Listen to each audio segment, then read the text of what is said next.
by Kirill Fitzlion. Edited with an introduction by Joan Acocella.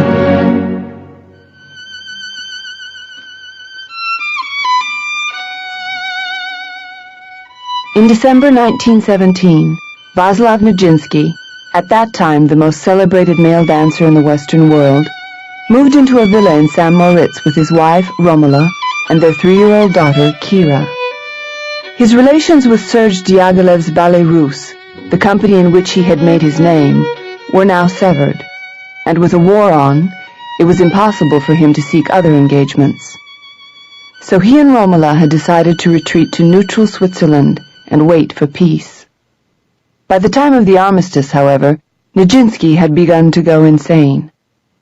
The diary that follows, written in 6.5 weeks, from January 19th to March 4th, 1919, is the record of his thoughts as that was happening. To my knowledge, it is the only sustained, on-the-spot rather than retrospective written account by a major artist of the experience of entering psychosis. Other important artists have gone mad: Schumann, Nietzsche, Van Gogh, Artaud, but none of them left us a record like this. Nijinsky was born in Kiev around 1889 to a pair of Polish dancers who made their living on the touring circuit, opera houses, summer theaters, circuses, in Poland and Russia. His parents were his first dance teachers. At age 7, he made his professional debut in a circus in Vilno, playing a chimney sweep who rescued a piglet, a rabbit, a monkey, and a dog from a burning house and then put out the fire. The following year, the father, Thomas, abandoned the family, his mistress was pregnant, and the mother, Eleonora, moved with her 3 children to St. Petersburg. At age 9, Nijinsky entered the Imperial Theatrical School, the same school that was to produce Michel Fokine, Anna Pavlova, Tamara Karsavina, George Balanchine, and Alexandra Danilova, most of whom, like Nijinsky, began their Western careers with Diaghilev's Ballet Russe, plus, more recently, Rudolf Nureyev, Natalia Makarova, and Mikhail Baryshnikov. He was a poor student.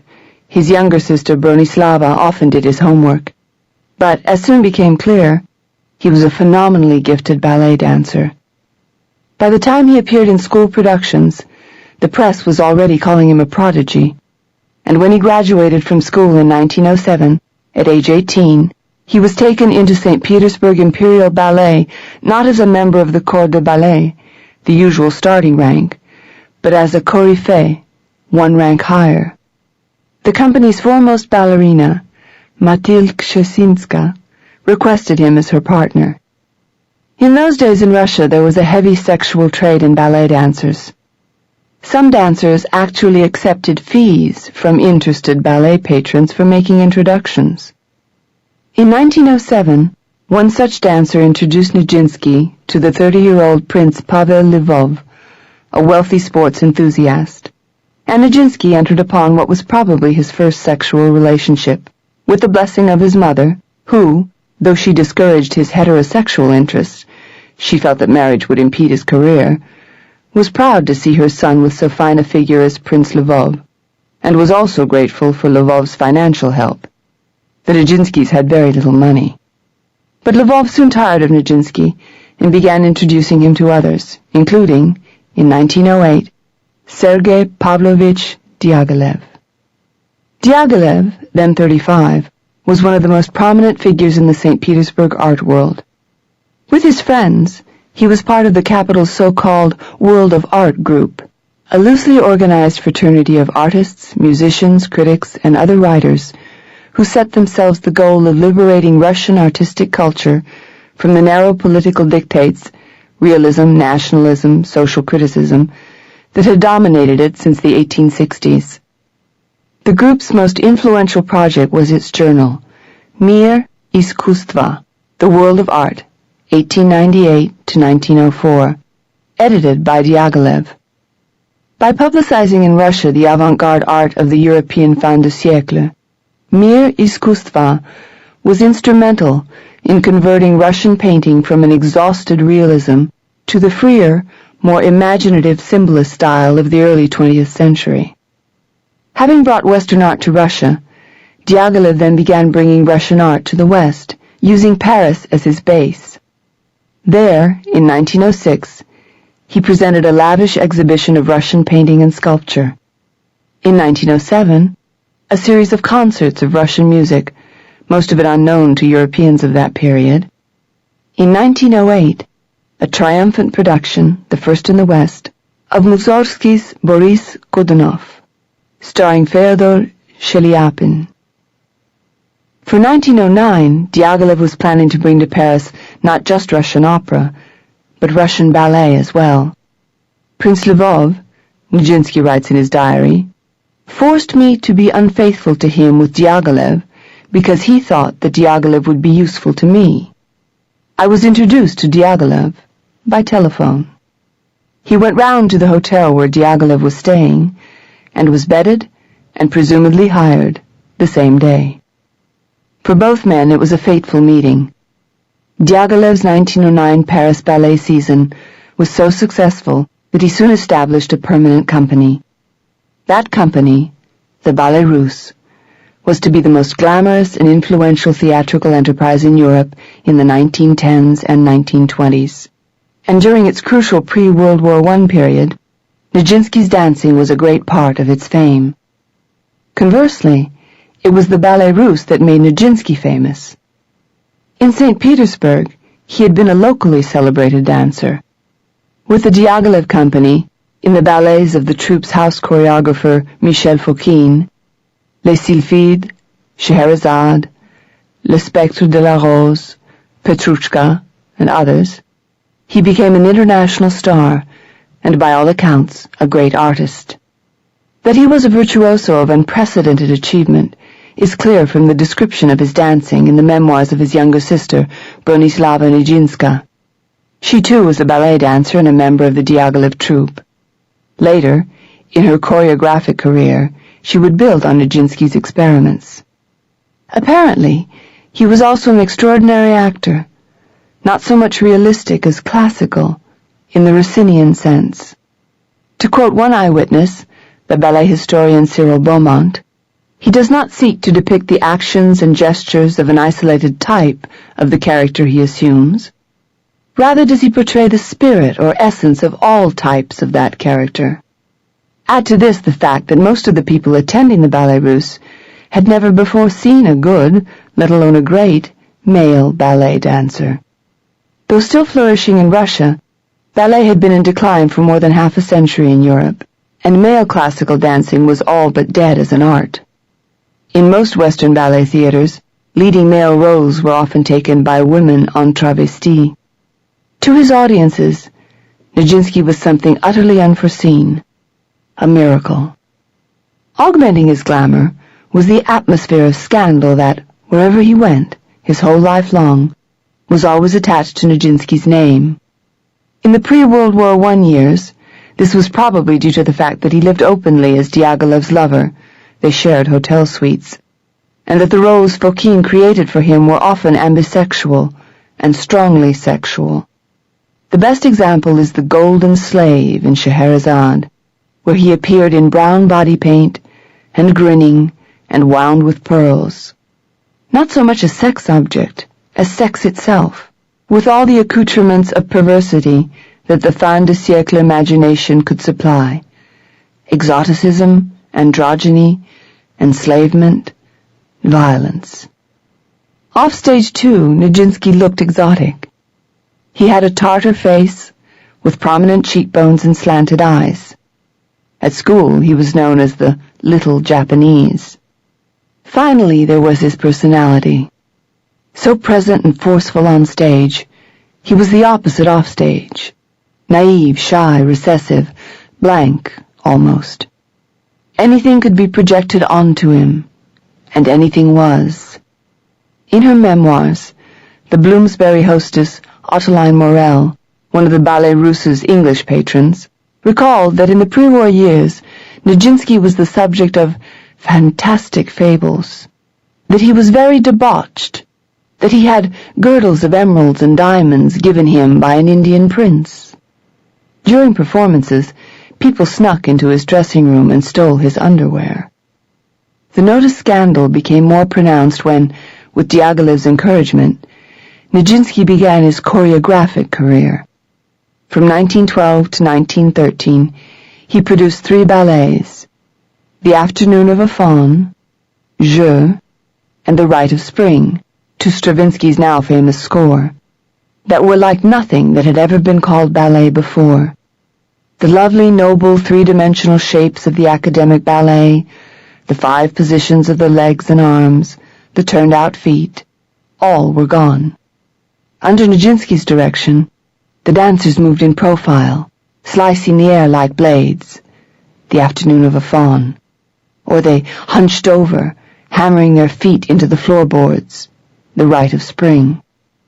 The approach was analytic, the look ugly, the emotions discomforting. Of these 3 works, only one, The Afternoon of a Faun, survives today, but it is enough to show that Nijinsky ushered ballet into modernism. That fact, however, was not widely recognized until much later. At the time when they were first performed, the crucial point about these ballets was that they caused an uproar. The Rite of Spring, as is well known, set off a riot in the Théâtre des Champs-Élysées in Paris. The police had to be called. All this added to Nijinsky's notoriety. Nijinsky may have been unstable from his youth. His older brother, Stasik, was mentally unsound and had to be hospitalized as a teenager. If, as Bronislava Nijinsky suggests, Stasik's troubles began when he fell out of a window as a child, his condition would have little to do with Nijinsky's. But there were other circumstances. Peter Ostwald, in his 1991 psychiatric biography, Nijinsky, speculates that the dancer may have had a genetic predisposition to depression through his mother. His mother, upon being widowed, had starved herself to death. Ostwald also raised the possibility that Nijinsky may have suffered brain damage as a result of a serious fall that he took at age 12. In any case, it is clear that at least by late adolescence, Nijinsky was not like other boys. At 18, during his first session in the Imperial Ballet, he stopped dancing one night, in the middle of the Act 1 pas de trois of Swan Lake, and began taking his bows while the orchestra was still playing. If he was unbalanced at this point, the fame that now began gathering around his name may have unsettled him further. And what was the effect on this quiet boy when, 2 years later, upon his debut with the Ballet Russe, the Parisians began referring to him as le dieu de la danse, the god of dance? Theater artists must always have some difficulty factoring into their minds the fantasies that they arouse in the audience. But in Nijinsky's case, the fantasies were more elaborate and the mind more vulnerable. It is not impossible that his idea, endlessly reiterated in the diary, that he was God, began with the experience of being called a god by the Parisian audiences. To most people who knew him as an adult, the oddest thing about Nijinsky was his social incompetence. The dancer, Lydia Sokolova, who began working with him in 1913, says that, when addressed, he turned his head furtively, looking as if he might suddenly butt you in the stomach. He hardly ever spoke to anyone, and seemed to exist on a different plane. Sokolova's account, together with all other descriptions of Nijinsky written after he went mad, must be understood as colored by that fact. Furthermore, the memoirs of certain of his colleagues suggest that he was more forthcoming with people whom he knew well, and who spoke Russian. Still, by most accounts, he was remarkably introverted. At parties he would sit silently and pick his fingers. Even his wife, so protective of his reputation, reports that the dancers called him dumbbell behind his back. These social difficulties made his choreographic career a nightmare at many points. The Ballet Russe dancers had been trained in the academic style. To induce them to forget all that and move like figures in an antique frieze or aborigines around a campfire required tact, patience, and excellent communication skills, precisely what he lacked.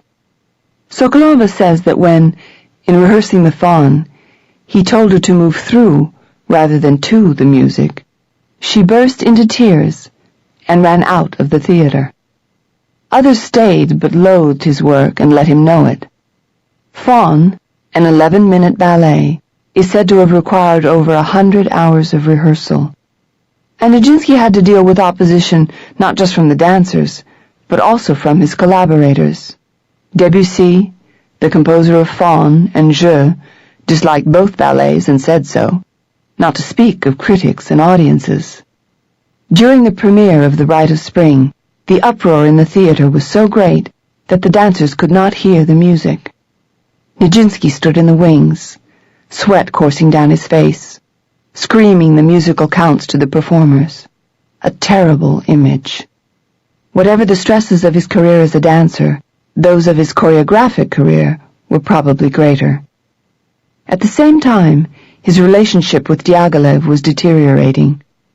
By the time of The Rite of Spring, their love life was apparently over. Worse, Diaghilev seemed to be abandoning Nijinsky as an artist. The company's next major ballet, The Legend of Joseph, with music by Richard Strauss, was to have been choreographed by Nijinsky.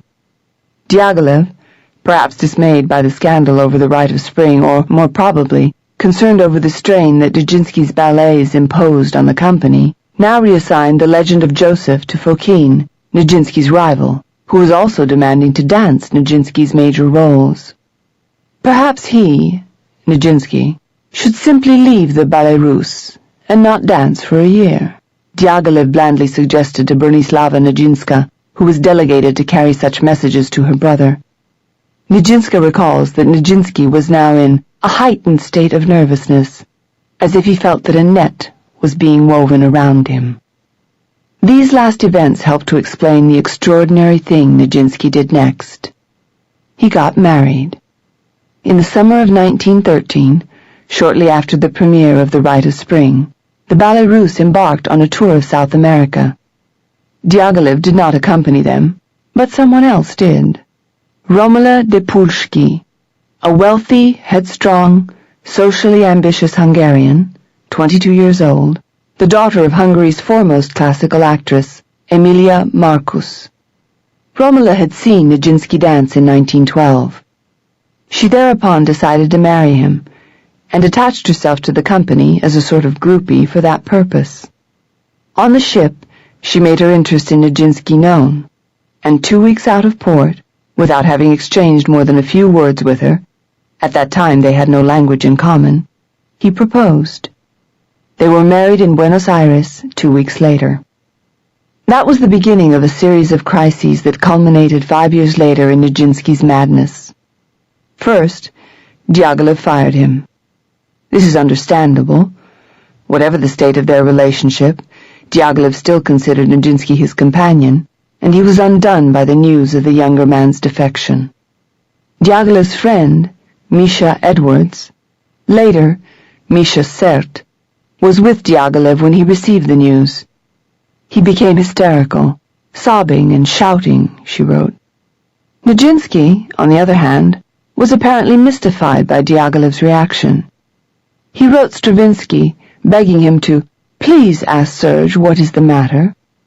If it is true that Serge does not want to work with me, he added, then I have lost everything. Stravinsky later described this letter as a document of such astounding innocence. If Nijinsky hadn't written it, I think only a character in Dostoevsky might have. Nevertheless, Nijinsky's assessment of the situation was correct. He had lost everything. In order to dance, he did not need the Ballet Russe. Any ballet company would have been delighted to engage this great star to dance its standard repertory. But Nijinsky by this time was not a dancer of standard repertory. He had been through that stage with the Imperial Ballet. He was different now, an experimental artist. He needed roles that would extend his gifts, and above all, he needed to choreograph. For these things he did need the Ballet Russe, which at that time was the only forward-thinking ballet company in the world.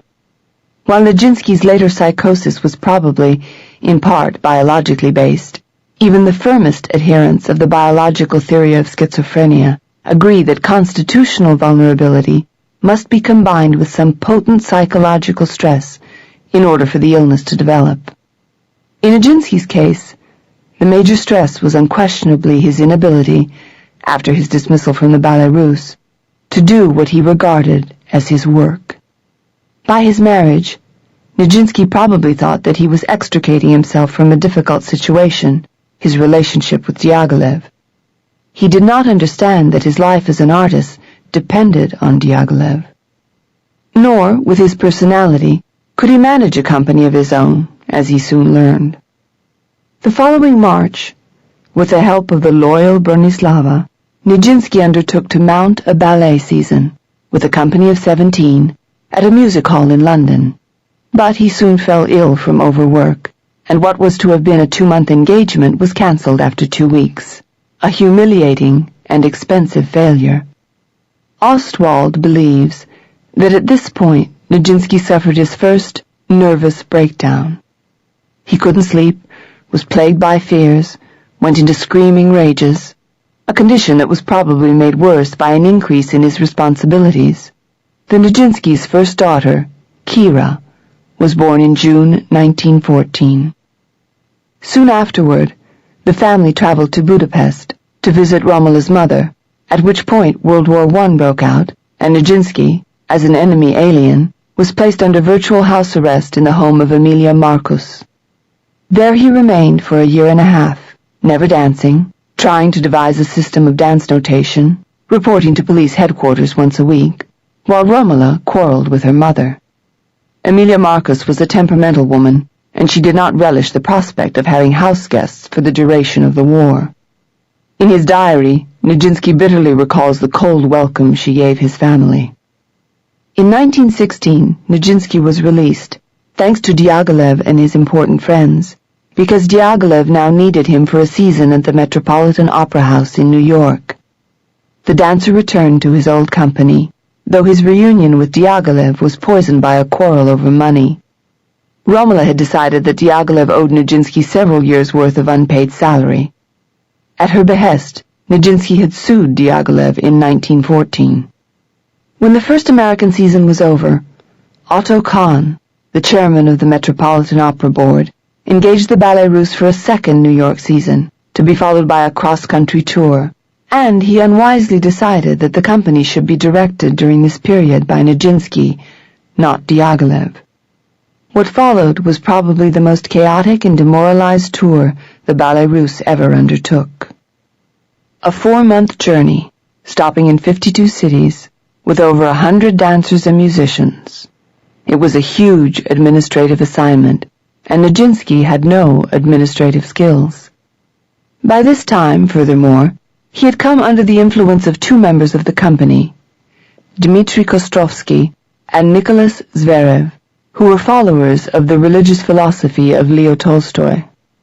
Night after night, he would remain shut up in his train compartment with these 2 mujiks, as Romola characterized them, while Kostrovsky, with shining eyes, called him to the faith. Born a Roman Catholic, though he received some Russian Orthodox training in school, Nijinsky had long had a religious turn of mind. Romola records that as a teenager he had dreamed of being a monk, and he had been studying Tolstoy for years. Now he embraced Tolstoy's teachings with a whole heart. He became a vegetarian. He preached nonviolence. He tried to practice marital chastity. He took to wearing peasant shirts and told Romola that he wanted to give up dancing and return to Russia to plow the land, an announcement that prompted her to abandon him for the last leg of the tour. He tried to run the company in accordance with his new beliefs. For example, he began to practice democratic casting, giving lesser-known dancers leading roles, including his own roles, often without announcing the cast change to the public. After this dreadful tour, on which the Metropolitan Opera lost $250,000, Nijinsky performed with the Ballet Russe for a few months more, in Spain and South America, in 1917. By now he was caught up not only in the quarrel between Romola and himself over his Tolstoyanism, but also in a struggle between Romola and Diaghilev over what she saw as Diaghilev's plot to destroy Nijinsky. When the dancers stepped on a rusty nail, when a weight fell from a pulley backstage, these events were not regarded as accidents. Romola arranged to have Nijinsky guarded by detectives. In September, the Montevideo newspaper El Dia printed what may have been Nijinsky's last interview. After I left school, he was quoted as saying, "Webs of intrigue were woven around me. People who had no other reason than envy for their hostilities began to appear." Since Romola often distributed typed interviews with Nijinsky to journalists, these may have been her words, not his. On September 30th, 1917, after the end of the Ballet Russ's South American tour, Nijinsky performed with Arthur Rubinstein, father of the actor John Rubinstein, at a Red Cross benefit in Montevideo. According to Rubinstein's memoirs, Nijinsky, who was to have been second on the program, delayed and delayed his appearance, while the management threw on hastily assembled acts, the municipal band playing national anthems, a local intellectual declaiming an essay on dance, to give him time. Finally, after midnight, Nijinsky came on stage, looking, says Rubinstein, even sadder than when he danced the death of Petrushka, and performed some steps to Chopin. Rubinstein burst into tears. This was Nijinsky's last public performance. He was 28. He then moved with his family to St. Moritz. According to Romola, all went well during their first year in Switzerland. This seems doubtful, but for 1918 she is our only witness. Nijinsky, she says, did his exercises every day on the balcony of their house, Villa Guardamunt, just up the hill from the village of St. Moritz. He laid plans to start a school in Russia for choreographers, composers, and scenic artists. He plotted new ballets, made drawings, and worked on his notation system. Around the end of the year, he received an unhappy letter. Bronislava, who had returned to Russia, wrote that their brother Stasik had died. News to which Nijinsky responded with a strange smile, Romola reports. Then, around January of 1919, Nijinsky began to fall apart. He began closeting himself in his studio all night long, producing drawing after drawing at furious speed. He had studied drawing as a young man in St. Petersburg, in the class of the painter and Ballet Russe designer Leon Bakst. He drew like a child, reports Marc Chagall, who was in the same class. The drawings he made now were also childlike, or modernist, but above all obsessive. They were mostly of eyes, Romola reports. Eyes, peering from every corner, red and black. When she asked him what they represented, he replied that they were soldiers' faces. Others of his drawings, Romola said, showed butterflies with his own face, or spiders with Diaghilev's face. When he and Romola took walks together, he would stop and fall silent for long periods, refusing to answer her questions. One day he went down to St. Moritz with a large gold cross over his necktie and stopped people on the street, telling them to go to church. He also had spells of violence. He drove his sleigh into oncoming traffic. He threw Romola, holding Kira, down a flight of stairs. Once, when he asked Kira's nurse, Mrs. Grant, to find something for him, and she did not immediately comply, he leapt at her and seized her by the throat. She fled the house and never returned. He also gave a final dance concert before an invited audience at a nearby hotel, the Suvretta House. As Romola describes the performance, Nijinsky began by taking a chair, sitting down in front of the audience, and staring at them for what seemed like half an hour. Eventually, he unrolled 2 lengths of velvet, one white, one black, to form a cross on the floor. Standing at the head of the cross, he addressed the audience. "Now I will dance the war which you did not prevent." He then launched into a violent solo, presumably improvised, and at some point stopped. On that same day, January 19, 1919, Between finishing his lunch and going to Romola's dressmaker to pick up his costume for the concert, he began his diary. After the performance at the Souvretta house, says Romola, I never felt the same again.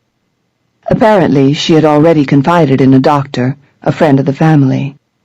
She does not give his name, but Nijinsky's diary does. He was Hans Kurt Frenkel, a young physician attached to one of St. Moritz's resort hotels. According to Oswald, Frenkel's specialty was sports injuries, but during his medical training in Zurich, he had attended lectures by the renowned psychiatrist Eugen Bleuler, who in 1911 had invented the term schizophrenia. Frenkel was also familiar with the Jungian theories of psychopathology. Thinking that he might be able to help Nijinsky, he began visiting him almost every day. He tried to induce him to reveal his private thoughts. He warned him that his behavior was upsetting Romola. But Nijinsky only got worse. Day after day, he would retreat to his study to make drawings of staring eyes, or to write in his diary, which he would not let Frenkel or Romola see. In any case, it was in Russian, a language that neither of them could read. Finally, Frenkel wrote to his old professor, Bleuler, asking if he would see Nijinsky. Bleuler agreed. Meanwhile, Romola had apparently summoned her mother and stepfather to come from Budapest and help her to take Nijinsky to Zurich. They arrived, and the group, Nijinsky, Romola, Emilia Marcus, and her husband, Oskar Pardani, departed for Zurich. The diary ends on that day, March 4th, 1919, as Nijinsky is waiting for the cab to take them to the train station. In Zurich, Romola first went to Bleuler alone. After listening to her account of Nijinsky's behavior, he told her, "The symptoms you describe in the case of an artist and a Russian do not in themselves prove any mental disturbances." But the next day, when he saw Nijinsky, he changed his mind. After what Romola says was an interview of 10 minutes, Bleuler described Nijinsky in his notes as a confused schizophrenic with mild manic excitement.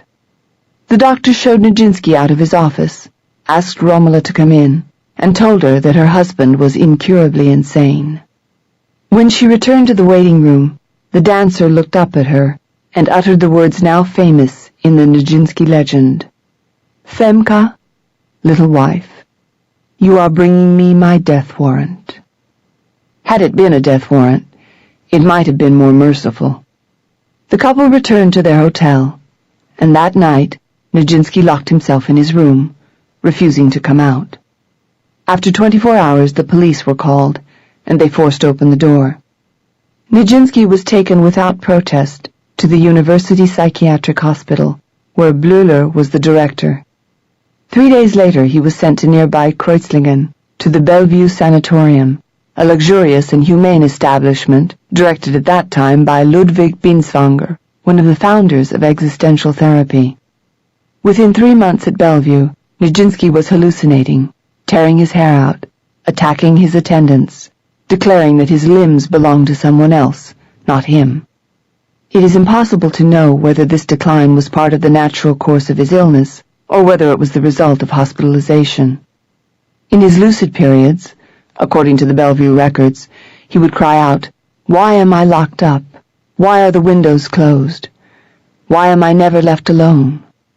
Romola later claimed that Nijinsky's deterioration was brought on by the episode of the police breaking open his hotel room door and taking him to the hospital. She said that her mother had engineered this behind her back. But Nijinsky records at the end of the diary that when they were about to leave for Zurich, Romola came to him and asked him to tell Kira that he would not be coming back. If that is true, then hospitalizing Nijinsky was part of Romola's plan for the trip. Nijinsky does not seem to have understood this fully. He took his diary with him on the journey for, as he says, he intended to find a publisher for it in Zurich. Instead, it was turned over to the doctors, who copied passages of it into their records to support their diagnosis. As noted, Nijinsky began the diary on the day he was to give his performance at the Souvretta house.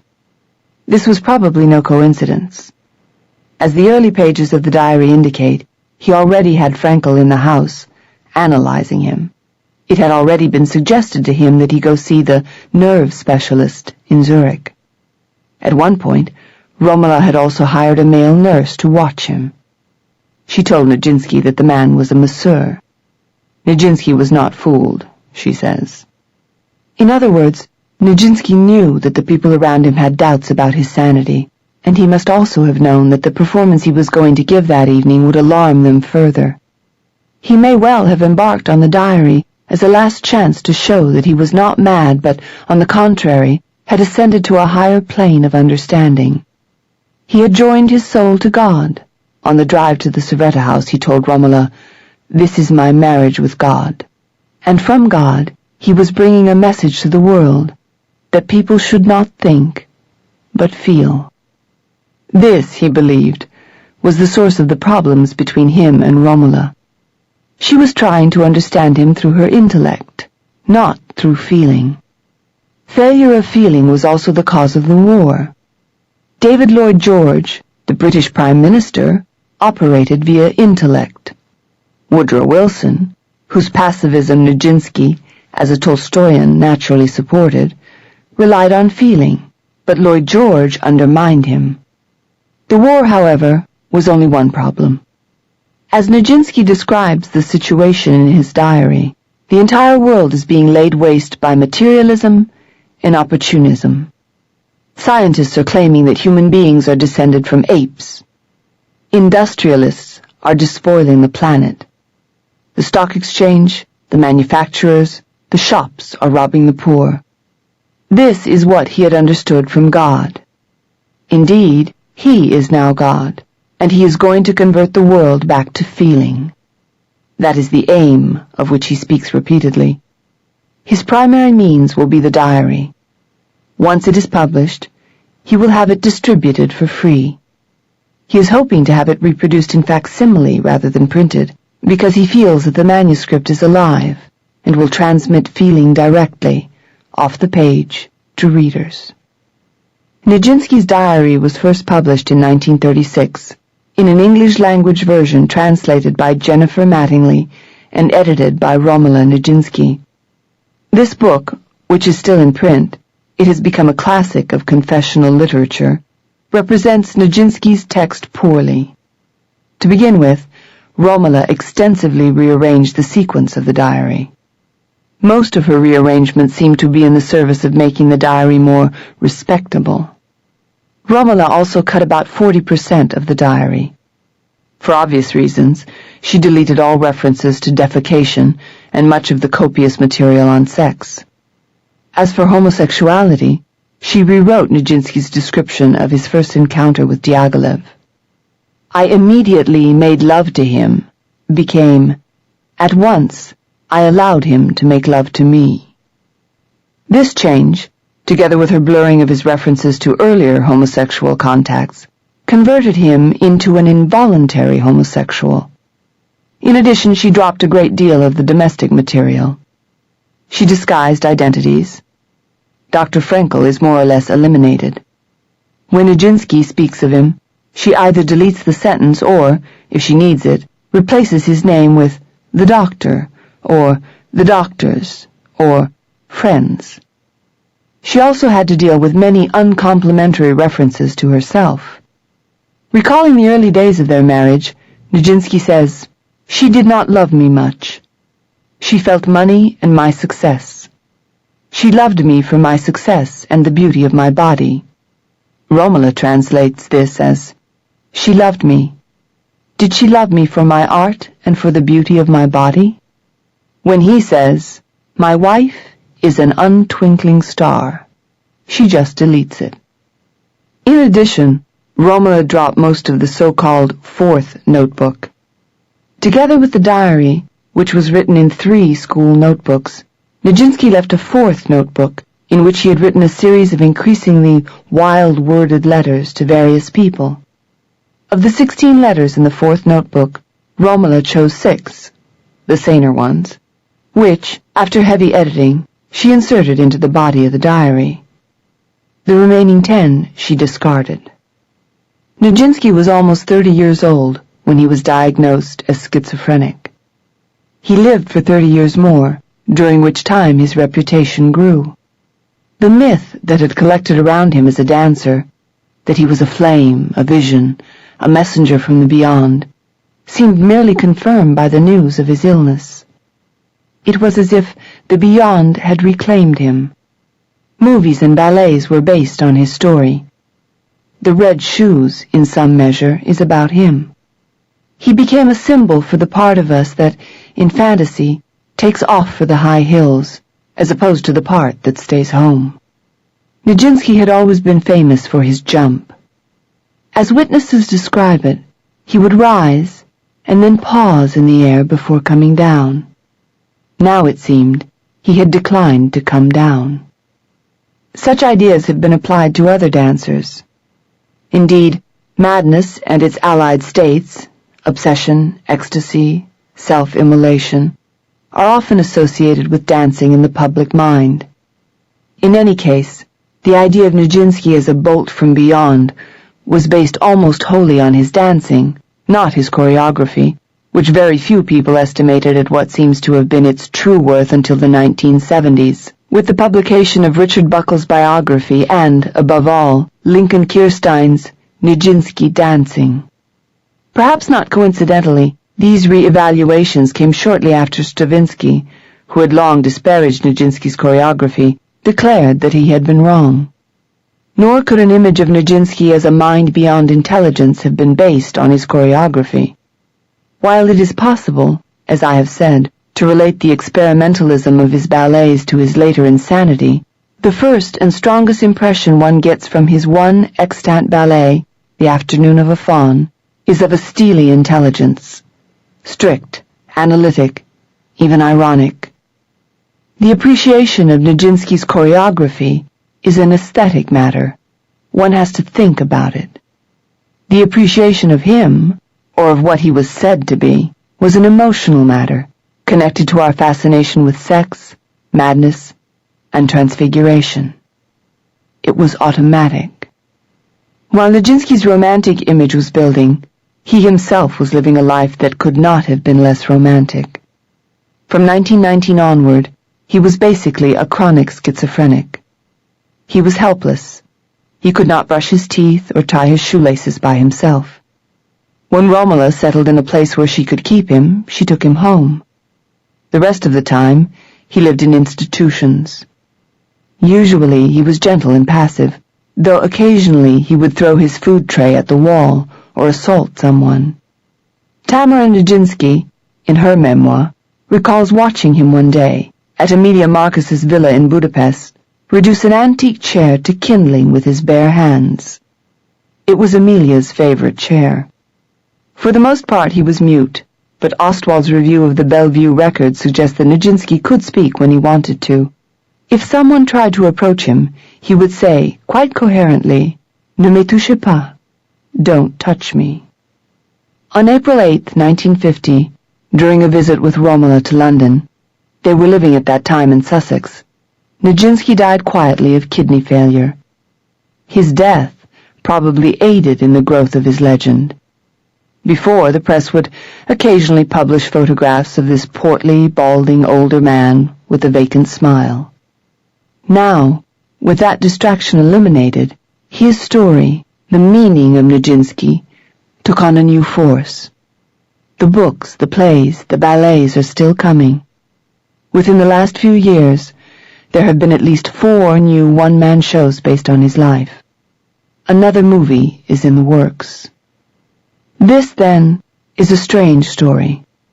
Nijinsky has become one of the most famous men of the century, but never was so much artistic fame based on so little artistic evidence. One 11-minute ballet, Faun, plus some photographs. A large part of his reputation rests on the diary, which, apart from the fact that until recently all available versions misrepresented Nijinsky's text, is not artistic evidence, but something more like a personal letter, likely to appeal to our sentimentality about those cut off in the prime of life. By now, Nijinsky is less a man than a saint, his genius less a fact than a tradition, like the lives of the saints. Actually, most great reputations in dance are a matter of belief, for in most cases the dance is gone. But with Nijinsky, the belief required is more absolute, in proportion to the claims. Such faith is probably not misplaced, though. On the small artistic evidence that we have, above all on the evidence of Fawn, Nijinsky probably was a genius. Hence the diary becomes a truly terrible document, a record not just of his loss, but of ours. Joan Acucella.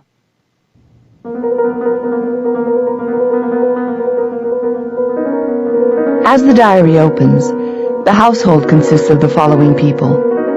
First, the immediate family. Nijinsky, age 29, his Hungarian wife, Romola, age 27, and their 4-year-old daughter, Kira. There is one guest, Terez Pulshki, Romola's high-spirited older sister, whom Nijinsky describes here as his cousin. Tessa, as she was called, had recently arrived from Vienna, where she lived with her Danish husband, Erich Schmedes, a leading Wagnerian tenor at the Vienna State Opera. Finally, there are 3 servants: the cook, Marie, the maid, Louise Hamburg, and Kira's nurse, Marta Madeleine Grant, who is probably the person Nijinsky describes here as the Red Cross nurse.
I have had a good lunch, for I ate 2 soft-boiled eggs and fried potatoes and beans.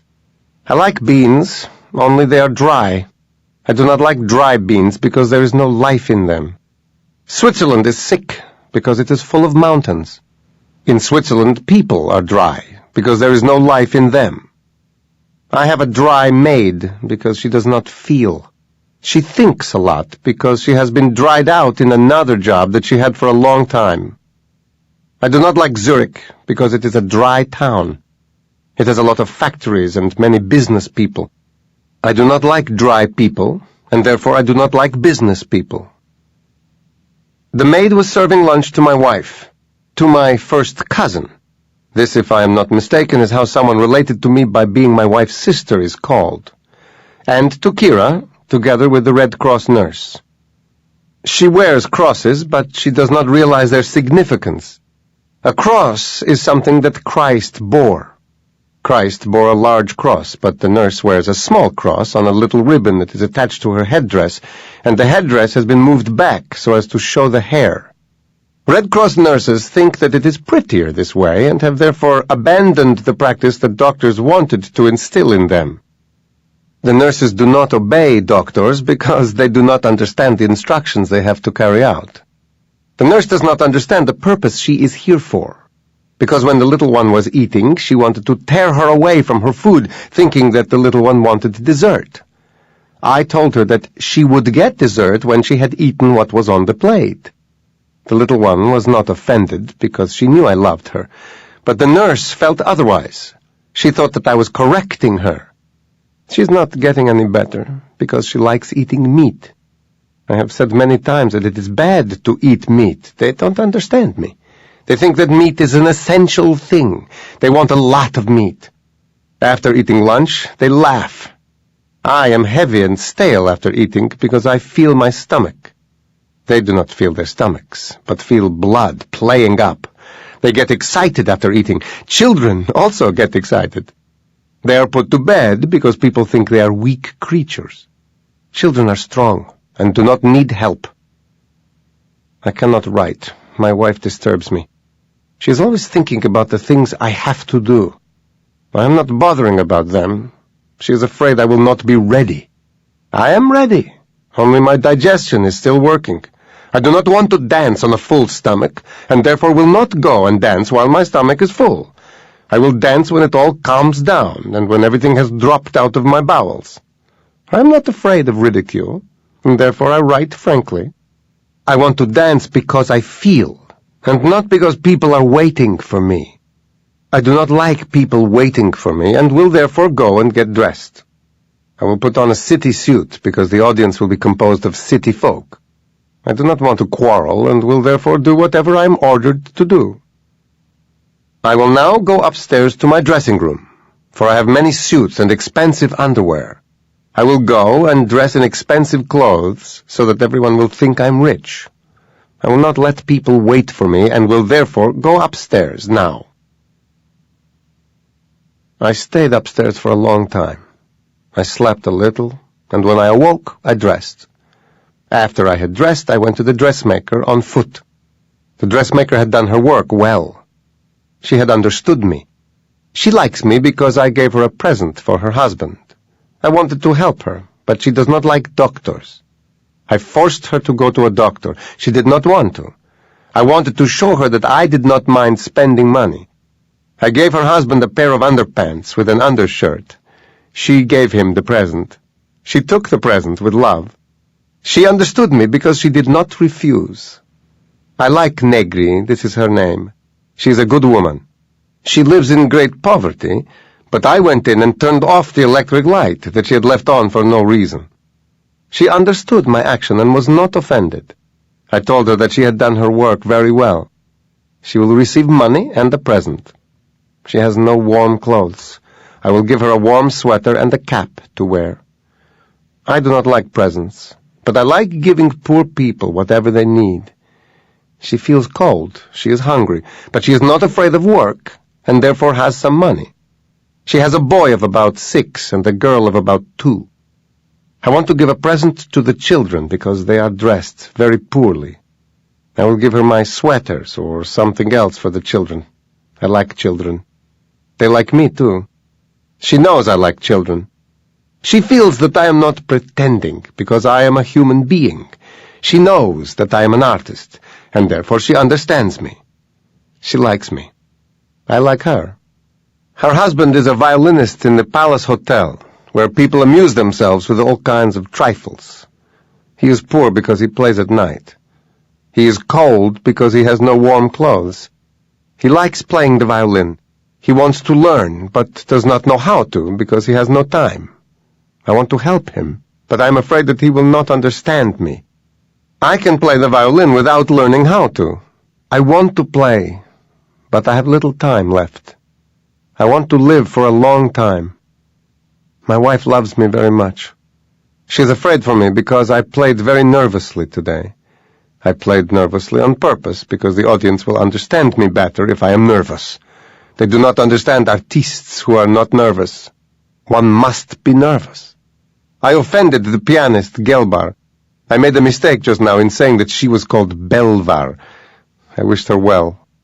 I was nervous because God wanted to arouse the audience. The audience came to be amused.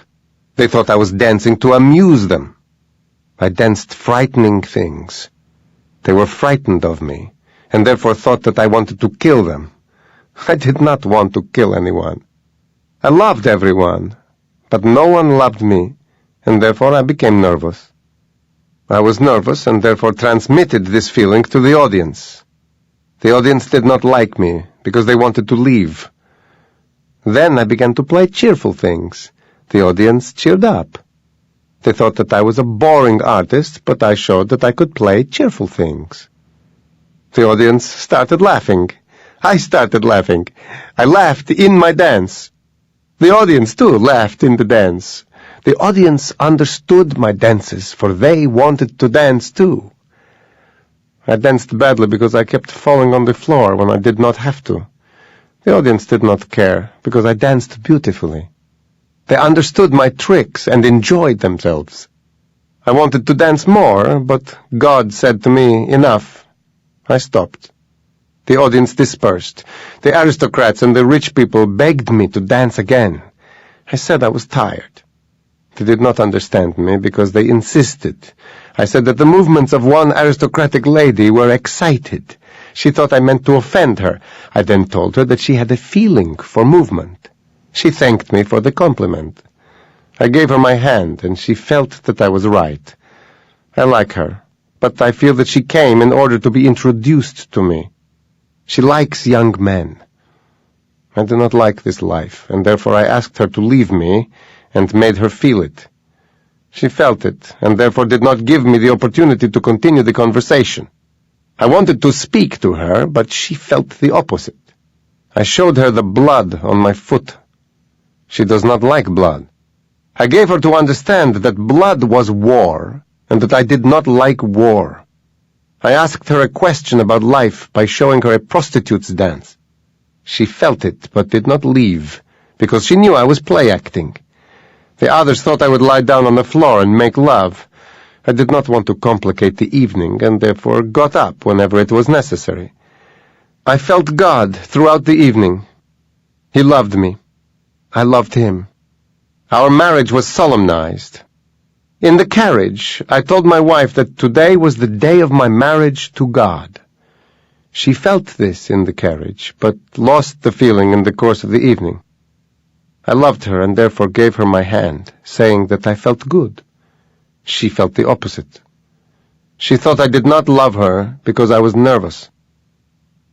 The telephone is ringing, but I will not answer it because I do not like talking on the telephone. I know my wife wants to answer it. I left the room and saw my wife in her pajamas.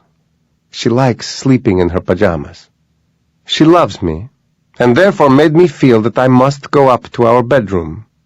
I went upstairs and went to my bed, but I took a notebook in order to write down everything I had experienced today. I have experienced a lot, and therefore want to write it all down. I have experienced nothing but horrible things. I am afraid of people because they do not feel me, but understand me. I am afraid of people because they want me to lead the same kind of life as they do. They want me to dance jolly and cheerful things. I do not like jollity. I love life. My wife sleeps next to me, and I am writing. My wife is not asleep because her eyes are open. I stroked her. She feels things well. I am writing badly because I find it difficult. My wife is sighing because she feels me. I feel her and therefore do not respond to her sighs. She loves me with feeling today. Some day I will tell her that we must marry in feeling, because I do not want to love without feeling. For now I will leave it alone, because she is afraid of me. I cannot write, for I have thought of a man who was at the party this evening. The man wants to teach music, but cannot, because he has become bored with it. I understand him very well, and told him that I do not like teaching either. My wife disturbs me because she feels. I laughed nervously. My wife is listening on the telephone, but she is thinking of the fact that I am writing. I write quickly. She asked me what I was writing. I closed the notebook in her face because she wants to read what I am writing. She feels that I am writing about her, but she does not understand. She is afraid for me and therefore does not want me to write. I want to write because I like writing. I want to write for a long time today because I want to say a great deal. I cannot write quickly, but my hand writes quickly. I am writing better now because I do not get tired so often. My handwriting is clear. I write legibly. I want to write more, but I want my wife to sleep. She cannot fall asleep. She is nervous. She wants to sleep because she thinks. She does not want to sleep because she is not sleeping. I know that I have made a great impression on her. She understood my feeling. She knows that I can act, because she agrees that I act like Duce and Sarah Bernhardt. I have given her a difficult problem. She cannot understand what death is. She does not think of death because she does not want to die.